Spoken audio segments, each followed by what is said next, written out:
Hi, welcome back to another exciting vlog on Healthy Living 8080. It's been about a week since my first one, and I just want to tell you, you guys have been positive and encouraging, and I'm just really appreciating the feedback that I'm getting. Don't feel like, however, that you have to say all positive things. If you have some other feedback, constructive criticism, I'm always welcoming to that as well. So I want to bring you a new topic today. It is going to be another don't, and I realize this makes 3 in a row, and I don't want to discourage you. All these can't do's, don't do this, don't do that. So I promise that I'll give you some things that you should do and some things to add into your diet and some superfoods and other things like that I want to talk about. And just a quick side note, if you have not yet found my Facebook page, I want to encourage you to go ahead and like that and look on there. I've included some resources on there for my Pinterest account. Maybe you want to follow, get some recipe ideas, some things that I cook. I will warn you that not all of them are exactly clean eating, but I know which modifications to make, and sometimes I just avoid things or I substitute it as I see fit. So if there's something on there and you want to know, is this really clean eating? Then you can ask me and I'll be happy to let you know. But for the most part, the recipes are good. And then I'm also, I've started a page on there, or a board, where you can see some of the research that I'm finding for these vlogs. I'm linking those articles there as well. So if you want to know more, that information will be available for you there. So without further ado, I am going to talk about artificial sweeteners. And this is a big one for me. I actually don't think that I have, I think I say that a lot, that this is a big one for me. But really, artificial sweeteners, I don't think I've had in about 3 years now. It's not anything that I have made an exception for. I don't like the taste of them anyway, so it's not that hard. And I know all the reasons to avoid them, so it's just a no-brainer. Things that are artificial sweeteners like aspartame and sucralose. If I mispronounce some of these, forgive me. I think I did a little disclaimer in one of my previous vlogs that I am not really sure about a lot of the pronunciations because I do my research reading most of it. So if I haven't heard someone else say it, maybe I might get it wrong. So if you hear me saying something wrong, please let me know so that way I can stop saying it wrong and correct that going forward.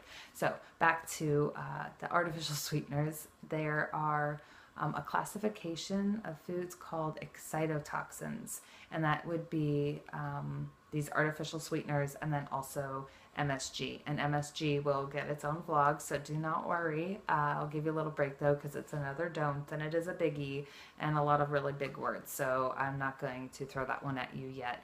But excitotoxins basically overstimulate the brain, they excite the brain, and that then actually causes cell death, and those are cells that do not regenerate, so that's never a good thing, and it's a great reason to avoid these. Something about sucralose and aspartame and these artificial sweeteners is they trigger the dopamine in our brain, which tells us, oh, we're going to get something sweet. It's this reward center of our brain, and it makes us start craving these sweet foods. But because there's no calories or substance to them, the other chemical in our brain, leptin, is not triggered, which tells us we're full and we're satisfied. So these artificial sweeteners make us crave sugar because it's never actually satisfying that craving. So that's why sometimes it's actually linked with obesity and stuff, because people just, they want more, they're never satisfied. So if you're looking from a lose weight standpoint, it's not going to help you, and it actually has been shown in some studies to raise blood sugar, which is the very reason that people take it, is to avoid the sugar. And it was, again, a well-intentioned idea. It was created with great intentions, but it just has kind of gone bad, and it does have a lot of side effects like migraines, heart palpitations, joint pain, insomnia, nausea. So there's a lot of reasons to avoid it, and if you're experiencing any of those, You might start taking a look at some of the foods that you're eating. It's in everything from yogurt to chewing gum. It's obviously in soda, it's in juice. If you see reduced sugar or sugar-free, there's a good indication that it's probably in there. Another way that labels can be misleading, it looks like a great thing. Oh, no added sugar or sugar-free. This is going to be great for me and my kids, but the alternatives that are put in there, it's just not good for you. So again, read those labels, look for those things.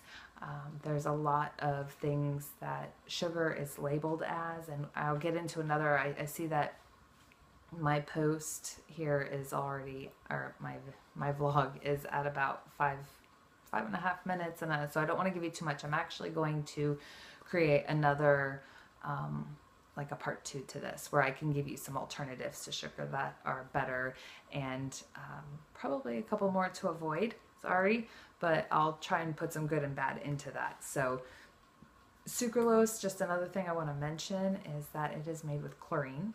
So great reason to avoid that. And the aspartame, it's a GMO, another vlog that I'll touch on later and why we need to avoid those, but they are not anything good that we want in our body. So that is my tip for you today for healthy living, and I hope that you are enjoying these vlogs. Let me know what you want to know more of. In the meantime, be blessed, be well, and here's to healthy living.